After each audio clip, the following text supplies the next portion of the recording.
స్వర అయితే ఝాన్సీకి వార్నింగ్ ఇచ్చి బయటకు వస్తుంది. ఇంతలో చామంతి అయితే స్వర, అభి సార్ అటు వెళ్ళారు, నువ్వు ఇప్పుడే సరైన సమయం, ఇంటికి వెళ్ళిపో అని చెప్పి అంటుంది.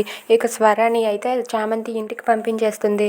ఇంతలో అక్కడికి అభి వస్తాడు. అభి రాగానే లోపల స్వర ఉంటుందేమో అని చెప్పి అక్కడికైతే అభి వెళ్తాడు. ఇక అక్కడ చూసేసరికి జాను ఉంటుంది. ఏంటి జాను నువ్వున్నావేంటి ఇక్కడ, యశోదగా నటించిన అమ్మాయి ఏది అని చెప్పి అంటూ ఉంటాడు.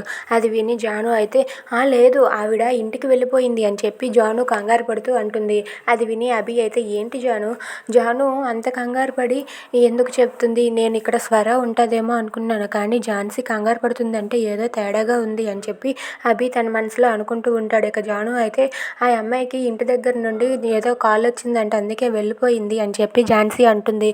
అది విని అక్కడ ఉన్న చామంతి కూడా అవును అభి సార్, ఆ అమ్మాయి వెళ్ళిపోయింది అని చెప్పి అంటూ ఉంటుంది. సరేలే ఏం చేస్తాం, నేను ఆ అమ్మాయిని చూసి మంచి కృతజ్ఞత చెప్దాం అనుకున్నాను, కానీ లేదు, సరేలే అని చెప్పి అభి అంటాడు.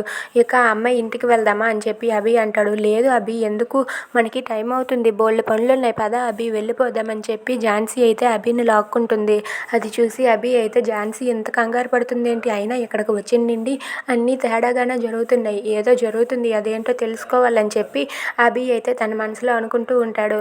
ఇక అక్కడి నుండి ఝాన్సీ వెళ్ళిపోతుంది. వెళ్ళిపోయిన తర్వాత చామంతి అయితే ఇలా అంటూ ఉంటుంది. అభి సార్, ఏది ఏమైనా సరే మీ చిన్ని కృష్ణుడు ఎంత బాగా నటించాడో తెలుసా, అది ఆ అమ్మాయికి కూడా నచ్చింది అభి సార్ అని చెప్పి అంటుంది.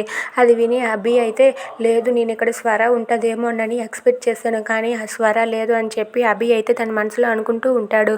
ఇక వాళ్ళైతే ఇంటికి వెళ్ళిపోతారు. వెళ్ళిపోయాక చామంతి అమ్మయ్య ఏదైతేనేమి, మొత్తానికి ఈ రోజంతా కూడా స్వర బాబీతో కలిసి ఉండాలని కోరుకుంది, అలానే జరిగింది, అయిపోయిందిలే అని చెప్పి చామంతి అనుకుంటుంది. If you like this video please like, share and subscribe.